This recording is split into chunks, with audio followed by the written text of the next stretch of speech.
नमस्कार साथियों, जय मां सरस्वती। आप सबों को ढेर सारी शुभकामनाएं आने वाले बोर्ड एग्जाम की। सारे बच्चों को बहुत बहुत शुभकामनाएं। मेहनत करिए और लगन से। आज मैं छोटा सा टॉपिक, बस ज्यादा समय ना लेते हुए आपसे शुरुआत करना चाहूंगा कि बोर्ड एग्जाम के बारे में, कि बोर्ड की एग्जाम के लेकर के बहुत सारी हलचल है, बहुत सारे बच्चों में डर सा है, हम करेंगे तो कैसे करेंगे। ये कोई घबराने वाली बात नहीं है बेटा, जब घबराने वाली बात नहीं है। अच्छा, मैं शुरुआत करूंगा, आप घबराओगे क्यों नहीं। सबसे पहले कहेंगे कि अब आप OMR सीट की लेकर के, कुछ बच्चों ने हमसे चर्चा किया, सर OMR सीट की जैसे गलत हो जाती है। हाँ, मैं मानता हूं कि आपकी गलती, लेकिन आपने बेटा प्री बोर्ड का एग्जाम दिया है। प्री बोर्ड के एग्जाम देने के पश्चात भी आप लोगों ने इसको देखा होगा कि ये कैसे हुआ है, कैसे नहीं हुआ है, ये तमाम सारी चीजें हैं। हालांकि रही बात आपको जो है, ये हिंदी का पैटर्न है, जैसा आप देख रहे होंगे थंबनेल में लिखा था, वैसा आप हिंदी के पैटर्न में आप देख रहे होंगे। हिंदी के पैटर्न से हम आज आपसे बात करेंगे। अच्छा, साफ साफ तो दिख रहा होगा ना। तो हिंदी के पैटर्न से बात करते हैं। अब कहे सर ये हिंदी के पैटर्न, आपको जो है बहुत सिंपल सी बात है, मैं अगर ये गारंटी के साथ कहता हूं, आप थोड़ी सी मेहनत कर दो, बस थोड़ी सी मेहनत, आपको उस मेहनत के 90% के साथ आप आकलन कर सकते हो। अच्छा, करोगे तो कैसे करोगे, ये आपको मैं बता दे रहा हूं। जैसे अब आप हिंदी का पैटर्न हम बात कर रहे हैं, ये शब्द हिंदी को आपने लिखा है। इस हिंदी के पैटर्न में आपको सबसे पहले देखेंगे OMR सीट को हमको पूरे अच्छे तरीके से भरना है, यानी हम जितना अच्छा काम करेंगे। अब ये कुछ लोग डरते हैं, तो डरने की कोई बात नहीं, क्योंकि आपने प्री बोर्ड के एग्जाम में दिया है। अब जैसे 1 to 20, 1 से लेकर के 20 नंबर तक, यानी 1 से 20 क्वेश्चन तक आपको टोटल 20 नंबर तक भरने होते हैं। यानी हर प्रति प्रश्न जो होता है वो 1 नंबर का होता है। जब प्रति प्रश्न 1 नंबर का होगा, यानी हम 20 नंबर करते हैं, तो हमारा टोटल 20 नंबर का क्वेश्चन कंप्लीट हो जाता है।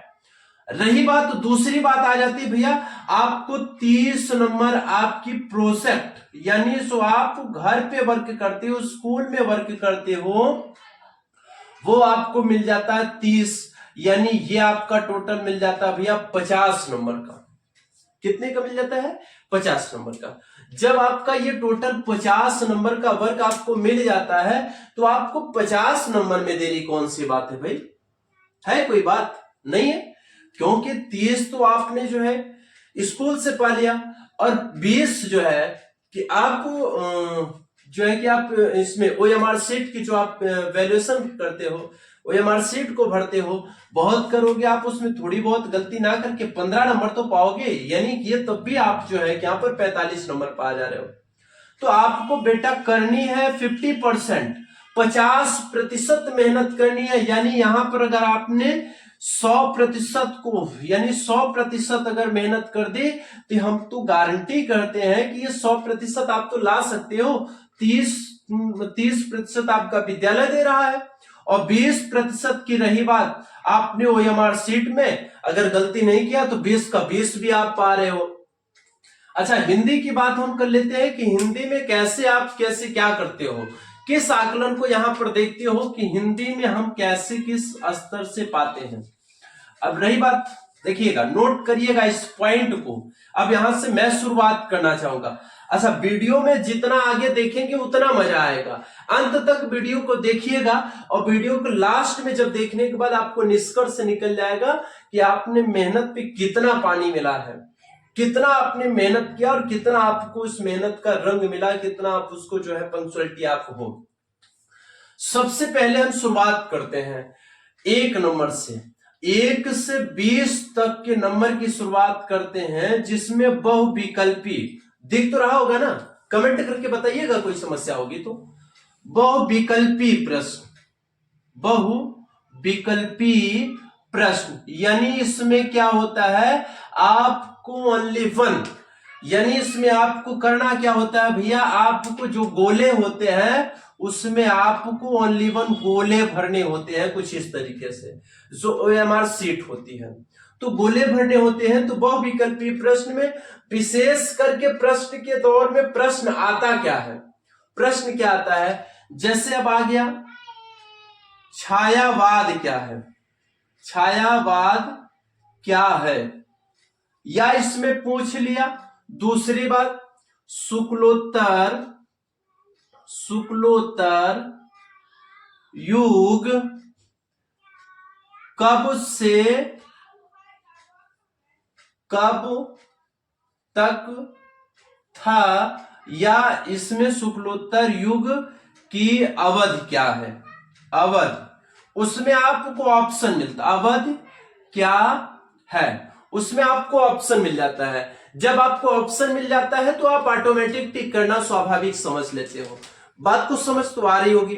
अब इस बात में दूसरी बात, अब जैसे इसमें बात कर लिया भैया आपसे, तीसरी प्रश्न को यहां पर मैंने जो है कि 2 प्रश्न के साथ दे दिया। अब तीसरा प्रश्न इसमें आपसे पूछ लेता, तीसरी प्रश्न की बात हो जाती है। तीसरा प्रश्न में जैसे कवि, कौन से कवि या लेखक किस युग के हैं, बहुत इंपॉर्टेंट बात है भैया, किस युग के हैं। अब इसमें जो है कि आपने जो है लिख दिया शुक्लोत्तर युग, किसका, शुक्लोत्तर युग। ये सारा मैं पॉइंट दे रहा हूं, आंसर नहीं करूंगा, इसलिए नहीं करूंगा कि अगर आंसर दे दूंगा जब तक आप चोट नहीं खाओगे तब तक आज किसको करोगे नहीं। मेरे से मतलब है कि आप यहां पर आ गए, पूरा का पूरा फल की टोकरी ले ली और यहां से चले गए, कहें सर ये फालतू है, मैं बता दे रहे हैं। बेटा ये जो मैं बता दे रहा हूं ये आपको नोट करना पड़ेगा, ये आप इसको खोज करके निकालो। जब खोजोगे तो ऑटोमेटिक ये दिमाग में, जब चोट लगती है तब दिमाग में बैठता है कोई चीज। तो हम बात कर रहे हैं शुक्लोत्तर युग की। अब इसमें बात मैंने कर लिया भैया छायावाद युग, क्या करते हैं, छायावाद युग। दूसरी बात हो जाती है स्वतंत्रोत्तर युग, यानी जो स्वतंत्र होने के बाद जो युग चल रहा है, आज के 1947 अब तक चल रहा है ना, तो 1947 के बाद हम लोगों ने आजाद हुआ, तो 1947 के बाद अगर हम लोग आजाद हुए हैं तो ये स्वतंत्रोत्तर युग हो जाता है। और तीसरी बात इसमें जैसे द्विवेदी युग की बात आ गई। आप कहें सर ये द्विवेदी युग क्या होता है, द्विवेदी युग की बात हो गई। अब जैसे प्रगतिवाद युग हो गया। अब प्रगतिवाद युग के बाद ही अगर आपने देखा है तो इसमें जैसे शुक्लोत्तर युग या शुक्ल युग, छायावाद युग, द्विवेदी युग। अब इसमें लेखक, कौन से युग में कौन लेखक है और इन युगों के कौन, इन युगों को यानी जनक कौन है, जनक का मतलब तो आप लोग समझते होंगे ना, पिता, यानी इसको किसने इस धरा पर लाया, इस धरा पर क्यों इसका नाम पड़ा। ये सारे प्रश्न आपके जो है सारे के सारे प्रश्न आते हैं, देखने को मिलता है। 1 से 20 तक के जो सारे प्रश्न आपके मिलते हैं, ये कुछ तो लगभग ये कम से कम आपको 7 नंबर तक दिखाई देंगे, 7 से 8 नंबर तक आपको इन प्रश्नों से मिलेगा। यानी अगर हम इसको छोड़ते, इसको नहीं पढ़ते हैं तो हम 7 और 8 नंबर खो देते हैं, ये निश्चित तौर पर है। तो हमें खोना नहीं है, इसको थोड़ा ध्यान देना है। सबसे पहले आपको जो है कि एक डिवाइडेशन की तरफ चलना है। डिवाइडेशन की तरफ चलना क्या है कि एक तरफ से 1 2 3 4 सो आन, यानी अब यहां से हम करते हैं। जैसे हमने पूछ लिया भैया भारतेंदु युग, भारतेंदु युग पहली चीज। अब दूसरी चीज, अगर भारतेंदु युग जो है, दूसरा चीज हमने जो यहां पर लिखा है ना, इन सभी की बात करते हैं। इसमें मैंने दूसरा लिख लिया शुक्ल युग, क्या लिखा भैया, शुक्ल युग। अब तीसरा इसमें हमने लिख लिया जो है शुक्लोत्तर युग, इसमें तीसरा हमने क्या लिखा भैया, शुक्लोत्तर युग, शुक्लोत्तर युग।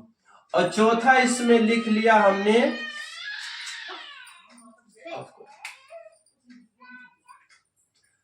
चौथा भारतेंदु युग, शुक्ल युग, शुक्लोत्तर युग, और इसमें हमने लिख दिया भैया छायावाद युग, क्या लिखा, छायावाद युग। अब इसी में आपको पूरा का पूरा करना, हालांकि और भी आगे युग को है, और भी आगे समय लिखा हुआ है, लेकिन मैं 4 युगों की बात कर रहा हूं। अगर इन चारों युगों में आपने सबको निकाल लिया, जब आपने सबको निकाल लिया, कवि और रचना, युग का समय, कवि, अब यहां पर मैं हेडिंग डाल देता हूं क्या क्या इसमें आपको निकालना है। तो भैया जो समय, कवि, लेखक, रचना को याद कर लिया तो ऑटोमेटिक ही सारा का सारा प्राविधान आपका फुल हो जाता है। और जो फुलफिल हो जाता है तो इसके बाद रही बात रस छंद अलंकार की। जो बच्चे इसमें कंफ्यूजन में है तो रस छंद अलंकार की बात आ जाती है। अगर आपने रस पढ़ लिया, छंद पढ़ लिया, अलंकार पढ़ लिया, अब जैसे इसमें देखिए इतना तो समझ में आ गया होगा। अब इसको हम थोड़ा छोड़ देते हैं ताकि इसको आप नोट भी कर लो। अब इसको हम इरेज कर देते हैं, जो पॉइंट है उसको आपको नोट करते चलाते रहे। अब इसमें जो है नोट इतना आपको करना है, अब समय नहीं रह गया कि आपको केवल इतना ध्यान देना है। सारे लोगों की बात है जो हाई स्कूल में इस समय एग्जाम देने के लिए, बहुत बहुत शुभकामनाएं आपको। उसके बाद मैं बात करता हूं भैया रस और छंद, तीसरी बात अलंकार की, तीसरी बात हो जाती भैया अलंकार की। किसकी बात? रस, छंद और अलंकार की बात हो जाती है। हाँ, साइलेंट कर दीजिए भैया। बात आ गई किसकी? रस, छंद और अलंकार की बात आ गई। समझ तो आ रहा होगा। अगर कोई समस्या होगी तो आप कमेंट में कर सकते हैं, या अगर कोई दिक्कत होती है तो हमारे व्हाट्सएप नंबर पे भी आप जो है कि मैसेज कर सकते हैं कि सर ये समस्या है। ये हमारा व्हाट्सएप नंबर है 7309568519। ये आपको इस पे सोल्यूशन आपको मिल जाएगा, या कोई समस्या होगी आप एनी वन टाइम आप वर्क करेंगे जो है। तो हमने बात किया किसकी भैया? रस, छंद, अलंकार की। जब रस, छंद, अलंकार की किया तो अब इसमें बात आ जाती है भैया किसकी? हमने देखा है कि आ जाती है बात और भी आगे, रस, छंद, अलंकार। अब रस में आपको पढ़ना क्या है? इसके प्रकार। रस में प्रकार, रस कितने प्रकार के होते हैं, ये तीनों के वही कंडीशन है। रस में भी प्रकार पढ़ना, छंद में भी प्रकार पढ़ना, अलंकार में भी प्रकार पढ़ना है। अब जैसे रस, छंद, अलंकार की बात आ गई, छंद में आपको मिल जाता भैया, छंद में कहते हैं कि आपको मात्रा भी याद करनी होती है। किसमें कितनी मात्रा हो जाती है? जैसे बात आ गई रोला, दोहा, सोठा, चौपाई, हर किसी की मात्रा का ज्ञान आपको करना है। मैंने बताया कि मैं केवल प्रश्न दे रहा हूं और आपको जवाब आपको करना है। अगर कोई समस्या आती है वन टाइम आप कमेंट में करेंगे, तुरंत आपको उसका आंसर मिलेगा। अगर आपको नहीं समझ में आता है तो, क्योंकि जमाना ऐसा हो चुका है कि ऐसे कोई बात नहीं है जो नहीं समझ में आएगी। लेकिन जो पेपर की टाइटल है, तो पेपर की टाइटल को हमने बताया कि पेपर का टाइटल क्या होता है, किस तरीके से पेपर को दिया जाता है। दूसरी बात, अब इसमें बात आपकी समझ में आ गई होगी कि अब आपको इसमें मोटिवेट करना है या आपको इसमें रचनात्मक करनी है, तो रस, छंद और इसके साथ साथ अलंकार करना है भैया। अब अगर इतना आप याद कर लिए हैं तो ये समझ लीजिए आप 30% आपका कंप्लीट हो गया। कितना? 30%। तब आपको याद करनी, जो 25 नंबर पे क्वेश्चन आता है, जो सबसे बड़ी गफलत की बात होती है, बच्चे कहते हैं। अब हमने यहां की बात किया, अब इसमें बात आ जाती है भैया कि समयानुसार जब परिवर्तन की बात होती है तब इसमें एक समस्या हो जाती है। क्या है सर इनका जो है कि किसी का जीवन परिचय कैसे, बच्चे बहुत ही रटते हैं कि इनका जीवन काल इसमें हुआ, ये इनकी पढ़ाई किया, इनकी फला। तो जीवन परिचय की बात बहुत सरल तरीके से, जीवन परिचय की बात आ गई तो सबसे पहले अगर जिसका जीवन परिचय आप याद करना चाह रहे हो, उसके जीवन परिचय के साथ साथ आपको नाम याद करना पड़ेगा। सबसे पहले उसका नाम। अब सबसे पहले उसके नाम, किसके जीवन परिचय याद करना चाह रहे हो तो उसका नाम, सबसे पहले नाम उसका क्या है। और दूसरी बात, नाम के साथ साथ माता पिता का नाम। किसका? माता पिता का नाम।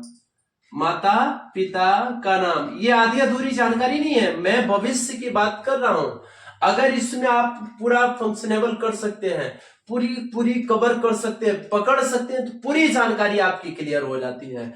तो नाम, माता पिता का नाम और उनका जन्म और जन्म स्थान, जन्म और जन्म स्थान, अगर ये सारी चीजें क्लियर होती चली जाएंगी तो ऑटोमेटिक सारी समस्याओं का हल होता चला जाएगा। दूसरी बात उनकी क्या हो जाती है, अब जैसे नाम आपने लिखा, माता पिता का नाम लिखा, जन्म और जन्म स्थान लिखा। अब इसको आप देखिएगा कि सबसे पहले कौन पैदा हुआ, किसने पैदा किया और कहां पैदा किया। पहली नोट से ये पूरी हो गए, कौन पैदा हुआ, किसने पैदा किया, कहां पैदा किया, बात समझ में आ गई, कब पैदा किया।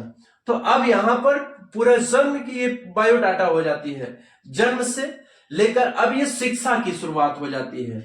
जब हम बड़े होते हैं तो शिक्षा की शुरुआत हो जाती है। इनका शिक्षा क्या है, शिक्षा भी आप इसमें पॉइंट कर लीजिए। जब आपको थियरी लिखनी है तो आप बड़े लेवल पर आराम से लिख सकते हो, कोई दिक्कत नहीं होती है।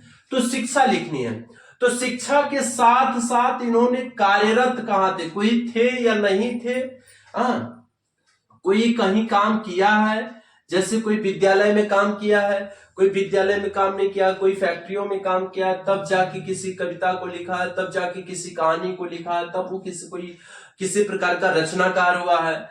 तब उसने कार्यरत के बाद उनकी उपलब्धि क्या थी, उपलब्धि, विशेष उपलब्धि में उन्होंने किस रूप में जागृत हुए, यानी लोगों को दिलों और दिमाग में छा गए। ये मुंशी प्रेमचंद है, जयशंकर प्रसाद है, महादेवी वर्मा जी हैं, या तुलसीदास है, कबीरदास है, रहीमदास है। कहां से इनकी उपलब्धि मिल गई भाई, उपलब्धि की बात आ जाती है। फिर किसने कितनी किताबें लिखी, रचनाएं उनकी लिखी जाती हैं, चाहे वो कविता की रचना हो, चाहे उपन्यास हो, निबंध हो, लेखक या किसी कविता को लिखा है, किसी कहानी को लिखा, किसी निबंध, किसी यात्रावृत्त को लिखा है।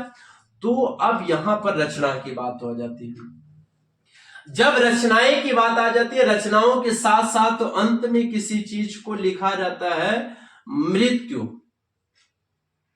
भैया इसमें सबसे अंतिम में लिखा जाता है मृत्यु स्थान एवं मृत्यु का दिनांक, मृत्यु का दिनांक और कारण, किसके कारण इनका मृत्यु हुआ।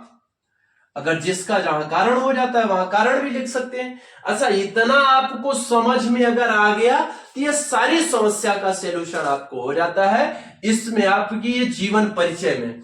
तब आप अगर किसी का नाम अगर आपको समझ में आ गई, तुलसीदास का नाम हो गया, कबीरदास का नाम हो गया, रहीमदास का नाम हो गया, तो किसी की जीवनी को आपको बहुत बड़ी उपलब्धि को हासिल करना होता है, तो इस तरीके से आप कर सकते हो।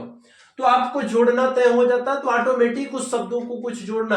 अब जैसे किसी ने कह दिया कि इनका नाम रहीमदास है, इनका जन्म स्थान जो है कोलकाता में हुआ, दिल्ली में हुआ, मुंबई में हुआ, कहीं भी आप उनका एडजस्टमेंट कर सकते हो। अब इसको तो ढूंढना नहीं आप ही को पड़ेगा। तो जब आप ढूंढोगे, अगर इसमें कोई समस्या होगी, मैंने बताया कि केवल मैं प्रश्न को दे रहा हूं, उसकी थ्योरी को दे रहा हूं, इसको आप समझ जाइएगा। कोई समस्या होगी तो आप कमेंट करके लिख दीजिएगा कि सर ये चीज नहीं समझ में आया, ये विधा नहीं समझ में आई, ये लेखक इसके कौन है, या इनका जन्म स्थान कहाँ है, सब आपको सलूशन बेटा मिल जाएगा, कोई समस्या नहीं होगी। कहीं अगर आपको समस्या होगी तो इन सभी में कमेंट करके आप बता दीजिएगा, ये व्हाट्सएप नंबर है, व्हाट्सएप कर दीजिएगा, सभी समस्या का हल हो जाएगा।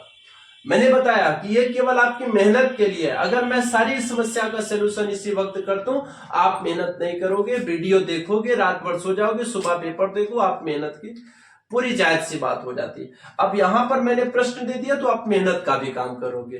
कहे सर जी बड़े कलाकार है, बड़े चापलूस है, तो चापलूसी अगर नहीं करेंगे तो आप बेटा चापलूसी करने लगोगे, तो जायज सी बात है, सीक्वेंस है। तो नेक्स्ट बात आ जाती है, लास्ट पॉइंट की बात करते हैं। इससे लास्ट पॉइंट में हम सबसे पूरा का पूरा परिचय बता देते हैं कि करना क्या होता है, क्योंकि बहुत ज्यादा समय ना लेते हुए आपका भी समय बहुत ज्यादा वेस्ट नहीं करेंगे, ये सारा का सारा समस्या का निदान हो जाता है। ये अंतिम पॉइंट में सभी की बात कर लेते हैं, पूरे पेपर्स की बात कर लेते हैं। अब इसमें जैसे एक बात आती है भैया ज्योति जवाहर की बात, ज्योति जवाहर की बात आ जाती है तो इनके सचित्र वर्णन करना होता है। सचित्र वर्णन का मतलब होता है कि अब क्या है, चित्र तो इसमें छापना नहीं भैया, सचित्र वर्णन करे। यहाँ पर संक्षेप यानी बहुत छोटा सा वर्णन, किसमें आपको ज्योति और जवाहर यानी पंडित जवाहरलाल नेहरू की थियरी को आपको पढ़ लेना, बाकी कुछ नहीं करना है। जब पंडित जवाहरलाल नेहरू की थियरी को आप पढ़ लोगे तो ज्योति जवाहर खंड काव्य से कोई भी प्रश्न पूछता है आप उठा के उसको दे सकते हो कि नहीं दे सकते हो, जाहिर सी बात है। तो संक्षेप की बात अगर कर लिया, या उनके जो है यात्रा वृत्ति की, या उनकी यात्रा कहां से आरंभ हुई, कहां पर जाके अंत हो गई, या उनके खंड काव्य की प्रतिविधियां होती है, कथा वस्तु होता है, संक्षेप होता है, या सार होता है। सार का मतलब सारांश होता है। अब ऐसा नहीं समझ लो भैया कि गलत तरीके से सार का मतलब कुछ और ही होता है। तो ज्योति जवाहर। तीसरी बात, अब इसमें कहीं ऐसा कोई समस्या तो नहीं, कोई समस्या होगी तो आप तुरंत कमेंट में कर दो, कोई दिक्कत नहीं है। ज्योति जवाहर की बात, ये बहुत नॉर्मल सी बात हो जाती है। दूसरी बात आ जाती है भैया कि अगर आप 1/, जैसे आप प्राकथन देखे होंगे और प्राकथन में आपका कंटेंट्स मिलता है, जिस कंटेंट्स में आपकी पूरी की पूरी लिस्ट होती है किस चैप्टर पे किस कवि की कौन सी रचना है, यानी हमारा कौन सा चैप्टर, जैसे अब आपका मुंशी प्रेमचंद द्वारा रचित, मुंशी प्रेमचंद द्वारा रचित, प्रेमचंद द्वारा रचित कोई भी एक कविता ले लो, कोई भी एक कविता ले लोगे, कोई भी एक कहानी ले लोगे, कोई भी एक प्राकथन ले लोगे, तो भैया सबका सब ये आपको देखने को मिलेगा कि किसकी कब कहां रचित हुई कहानी है, कौन से चैप्टर पे है, किसने लिखा है, कौन सी रचना को लिखा है। तब आपको इसमें प्रश्न कौन सा बनता है पता है? इसमें प्रश्न ये बनता है कि जब आपसे पूछता है कि 3 प्रश्न, दूसरे नंबर का क्वेश्चन पूछता है आपसे कि निम्नलिखित गद्यांश, अब गद्यांश भी पूछेगा और पद्यांश भी पूछेगा। गद्य का मतलब होता है भैया कहानी और पद्य का मतलब होता है कविता। तो किस गद्यांश को पूछा है, कम से कम अगर आप पढ़े रहोगे तो वो आप पूरा कॉन्सेप्ट कर लोगे। हालांकि ज्यादा समय नहीं है, लेकिन जो है कि जब आप गद्यांश और पद्यांश दोनों को समझे रहोगे तो चाहे उनकी रचना लिखनी हो, प्रस्तुत गद्यांश हमारी पाठ्य पुस्तक हिंदी के किस चैप्टर से लिखा है, किसने लिखा है, क्यों लिखा है, या अगर बात उसमें आ जाती है, या अगर बात आ जाती है कि इनका समय काल कब, यानी कब किसने किस रूप में उसको लिखा, यहां भी बात हो जाए, या उसकी जो है कि रेखांकित अंश की व्याख्या कीजिए। तो उनकी रेखांकित मतलब जो उसने भाव प्रकट किया हो, तो भाव प्रकट किया हो, साल भर तो ऐसा नहीं कि आपने बिना भाव की कोई चीज पढ़ लिया हो, तो पढ़ा होगा आपने, तो भाव को प्रकट किया है, तो किस भाव को प्रकट किया वो चीज उसमें देखना आपको चाहता है। इसी सारी लास्ट पॉइंट के साथ अब आपसे जब गद्यांश या पद्यांश की बात है, हमने बता दिया रस छंद अलंकार अगर आपका तैयार है तो आपके 20 नंबर प्रश्न में ये भी आ जाता है, और 20 नंबर प्रश्न के साथ साथ अंत में जब आप देखोगे तो ये भी आपकी जो है कि व्याकरण से फिर ये मिलना प्रारंभ हो जाता है, फिर से ये रस छंद अलंकार की बात हो जाती है। और इसी के साथ जब हमारा पूरा चैप्टर कंप्लीट हो जाता है, यानी हम लिखित रूप में केवल 50% मेहनत करना है, आपको 30% स्कूल दे रहा है, 20% आप जो है OMR सीट से आपको मिल रही है, यानी 30-20 आपकी 50 हो जा रही है। 50% आपको मेहनत यानी सेल्फ कॉन्फिडेंस होना चाहिए। इसमें भैया अगर आप 20% मेहनत करोगे, अगर आपका जो है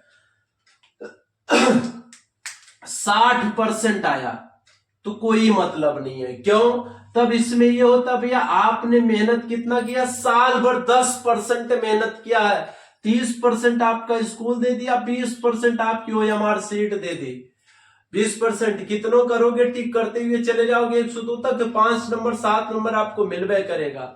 तो आपने 60 किया तो कुछ नहीं किया, कम से कम इसमें आपको 90% अंक लाना बहुत जरूरी है, बहुत वेरी कंपलसरी है। 90% आपने अंक अगर नहीं लाया है तो आपका पढ़ना व्यर्थ है। लेकिन इसी के साथ हमारे चैनल को अगर आप प्रतिदिन देखते रहोगे, ये तो आपकी पहले थोड़ी समय कम होने की वजह से शुरुआत थी हिंदी की क्लास, नहीं तो पूरा का पूरी थियरी हम जो है पूरी क्लास को बता देते। नेक्स्ट आपको मिलेगा, सो आपका अगला पेपर होगा, यानी अगला पेपर हम साइंस है, तो साइंस आपको मिलेगा पूरा का पूरा 1 to 100, यानी ऊपर से लेकर नीचे की क्लास तक फिजिक्स, केमिस्ट्री, बायोलॉजी तीनों आप देखिएगा। इसमें आप मेहनत कर गाइए और मेरी गारंटी है, यानी आपको आपके समय से पहले आपको पूरा का पूरा ध्येय, पूरा का पूरा, यानी जो है कि आपकी साइंस जो है, साइंस आपको पूरी मिल जाएगी। जिस तरीके से लिखना है, जिस तरीके से पढ़ना है, जिस तरीके से आपको करना है, इसी के साथ आपसे विदा लेना चाहूंगा। बहुत बहुत शुभकामनाएं, best of luck. So thank you. जय मां सरस्वती, जय हिंद, जय भारत।